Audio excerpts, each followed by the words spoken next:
Buenos dias a todas e todos. Bom dia a todas e a todos. Sou Eduardo Jorge de Oliveira, da Universidade de Zurique, e a proposta de comunicação que vos trago hoje é Utopia, Distopia, Sons do Mundo Céu e Catástrofes Gráficas na Era Pós-Babélica. Vou compartilhar minha tela com vocês.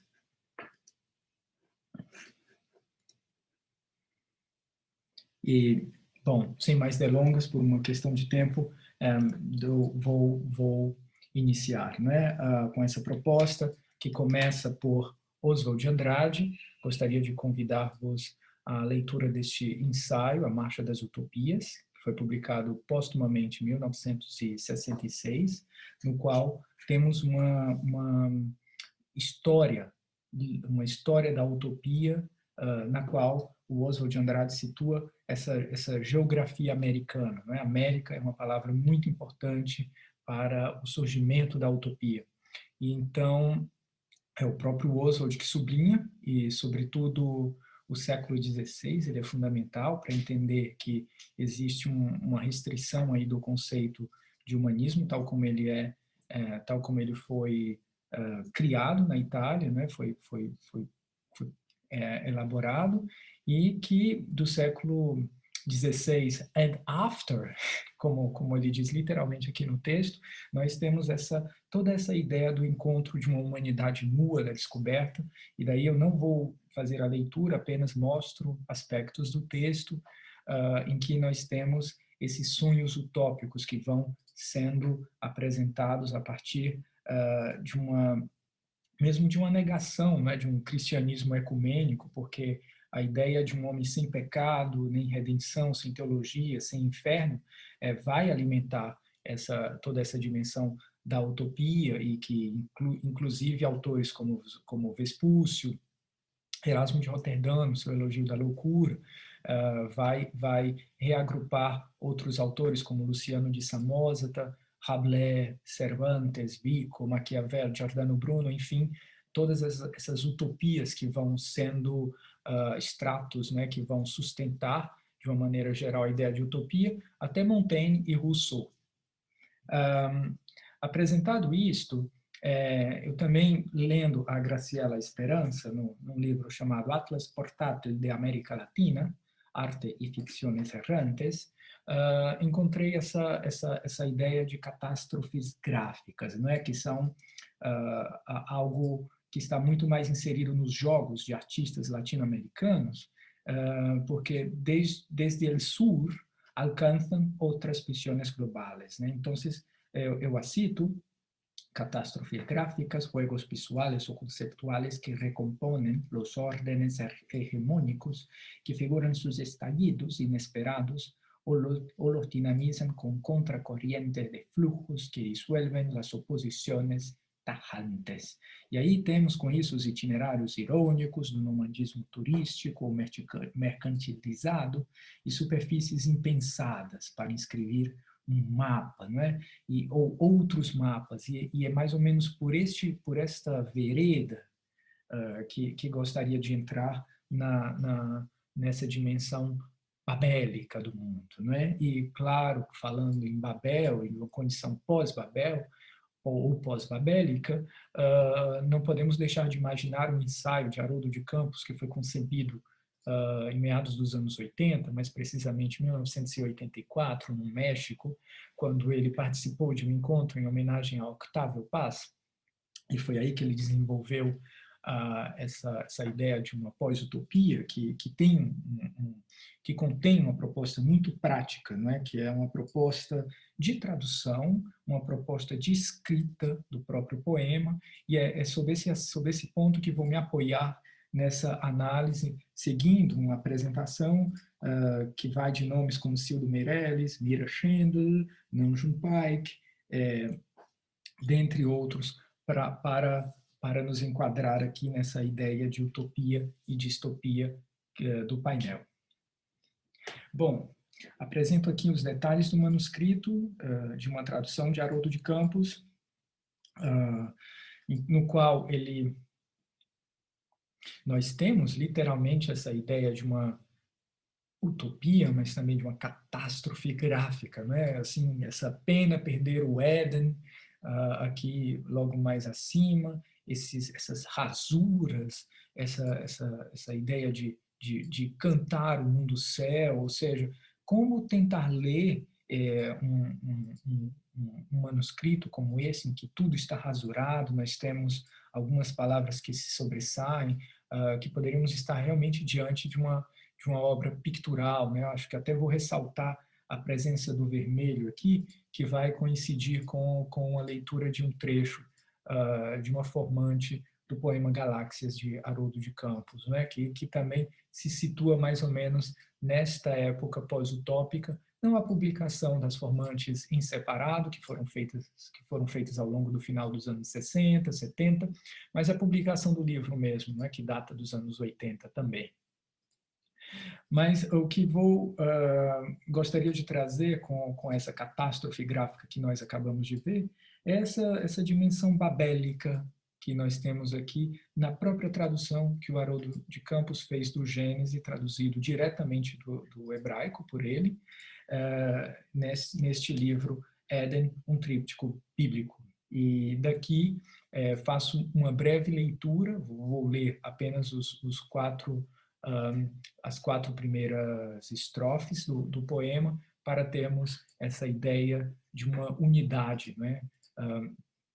Eis toda a terra, uma língua lábio, una, e palavras, unas.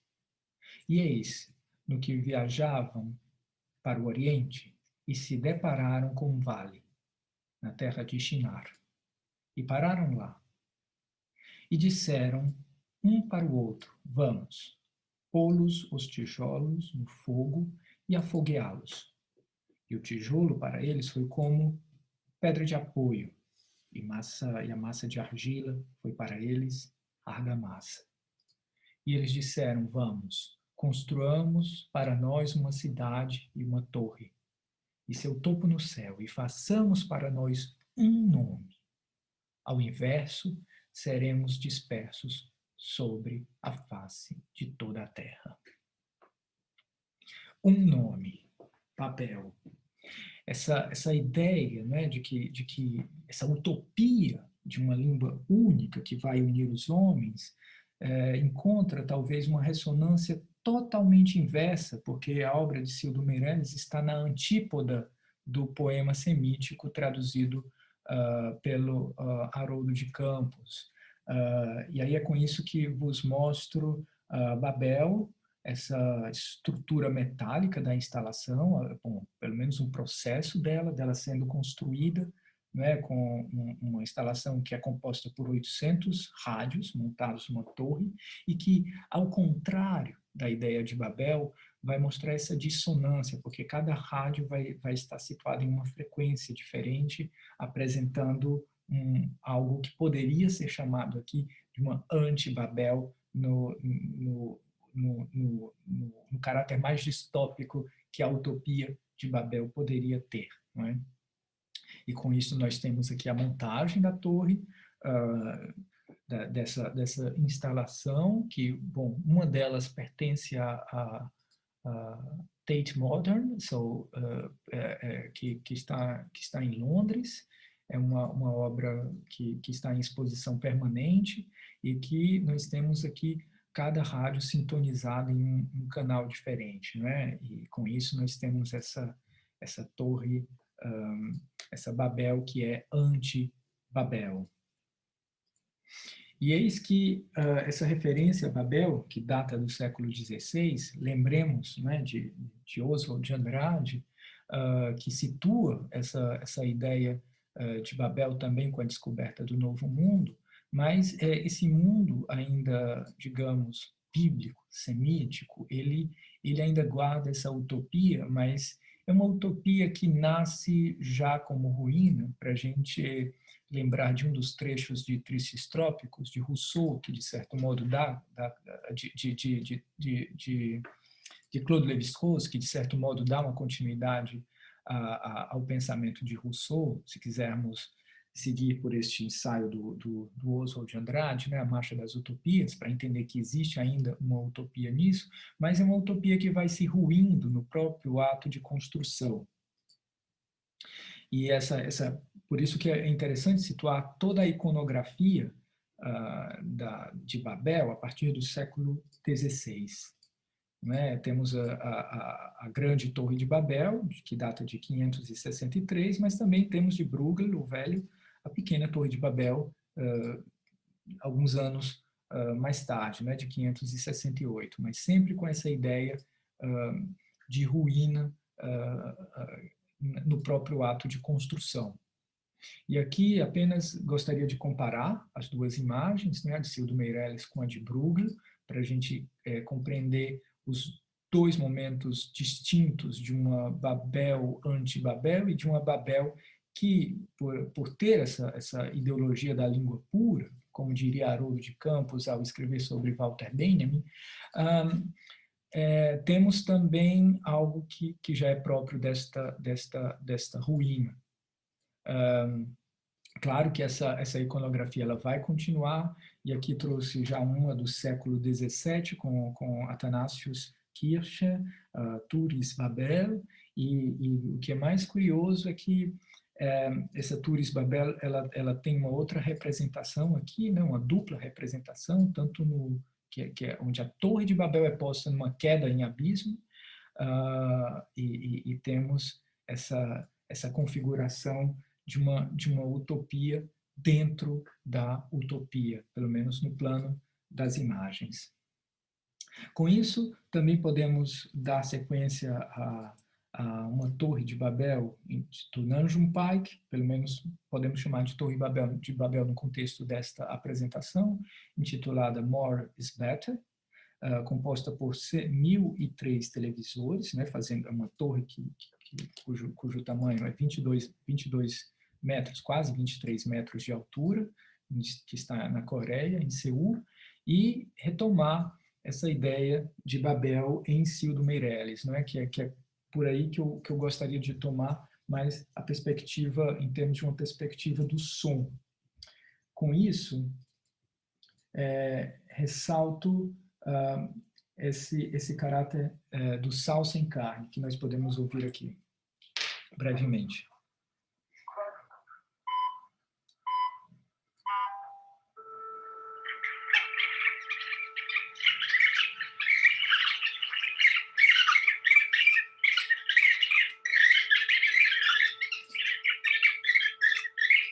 Em Sal Sem Carne, nós temos uma verdadeira colagem sonora, em que nesta obra de 1975, Cildo Meirelles vai utilizar a própria linguagem da técnica, né? Esse som que vocês estão ouvindo aqui ao fundo, para fazer colagem, né? Uma colagem que é grande, assim, ele vai retomando pontos da Rádio Nacional, no momento da ditadura militar no Brasil. Então, nós temos essa língua múltipla, assim, da técnica e também desses registros da própria rádio. Mas, por uma questão de tempo, eu vou dando sequência à apresentação. Vocês têm algumas imagens e uma maneira também visual com a qual o artista apresenta também este vinil. Né, sempre de uma maneira, ou seja, em torno de outras obras. Né? Aqui nós temos uma outra experiência sonora de Cildo Meirelles com o vinil, que é Mebs Caraxia.